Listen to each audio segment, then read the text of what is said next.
Et puis vraiment le gamin qui il a essayé. Moi je le connais bien. Moi je le trouve aussi impressionnant.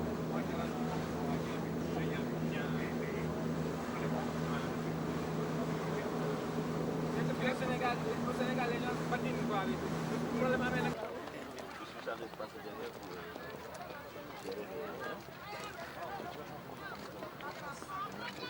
pour yoruma pièce. Yoruma pièce. Ça va? Regarde, même là, il y avait...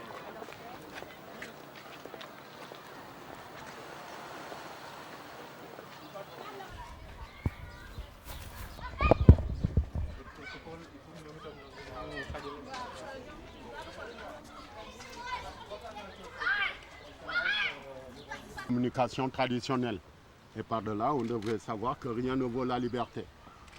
C'est le conseil régional de la Guadeloupe qui l'a offerte à la commune de Gorée lors de la commémoration du bicentenaire de la Révolution en Guadeloupe.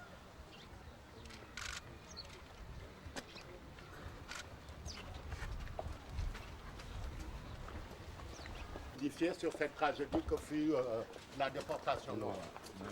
Ça va bien, merci. Bonjour. Enchanté de faire voilà, bienvenue à la Maison des Esclaves. Madame la ministre, honorable assemblée, bienvenue à la Maison des Esclaves. La Maison des Esclaves qui a été construite en 1776. Et c'est donc sans doute pour cette raison que généralement il est admis que la Maison des Esclaves avait bien fait partie des toutes dernières. À nouveau, les Français. Et il n'y a qu'après l'abolition de l'esclavage par la France intervenue en 1848, dans cette maison, il y avait 150 à 200 esclaves, hommes, femmes et enfants, séparés de cellules suivant le sexe et l'âge. Mais la durée de l'attente pour ces esclaves avait été très longue, 3 mois et demi.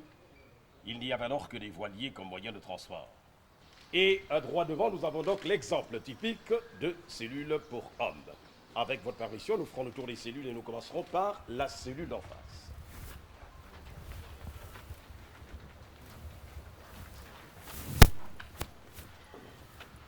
À l'origine de l'épidémie de peste. Il y a qu'en 1779, une épidémie de peste avait eu à ravager une bonne partie de cette île. Elle avait alors commencé à partir des nombreuses captiveries de l'île de Gorée. Sans doute également l'occasion.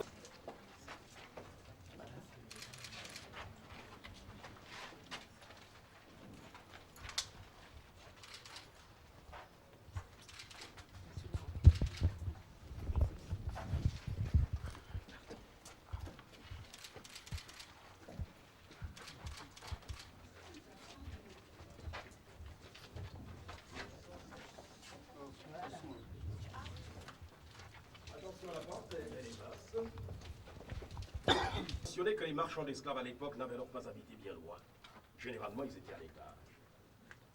Mais puisqu'ils avaient vécu ici, non pas en famille, mais souvent très seuls, chaque fois qu'ils avaient alors éprouvé le besoin d'être en bonne compagnie, alors ils n'avaient pas hésité à venir la chercher parmi des jeunes filles.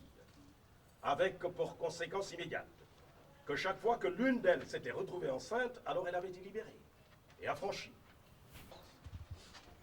Tout à son honneur, évidemment, la France est aujourd'hui à la pointe du combat. Le combat qu'il a toujours porté. Il est grand temps que les nations européennes, les autres nations européennes.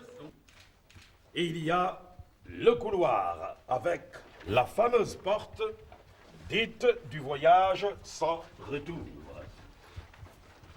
Eh bien, lorsqu'ils partaient les esclaves, c'est donc par ce couloir qu'ils avaient été amenés vers les bateaux. Chaque fois que l'un d'eux avait franchi la porte vers la mer,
On a les expositions des sous-verts de Gorée. Mais non, ça ne se raconte pas, ça se ressent et puis ça se ressent toujours avec la même intensité, la même oppression. Donc voilà, il faut y être et puis s'imaginer. Mais au-delà même de l'imagination, je crois qu'il y a la force du lieu, il y a la puissance du lieu. Et c'est ce qu'on ressent. Voilà, c'est un moment de grande émotion parce qu'on réalise ce qu'est la souffrance humaine et on a encore plus envie de se battre pour faire reculer toutes les violences dans le monde, toute forme de violence.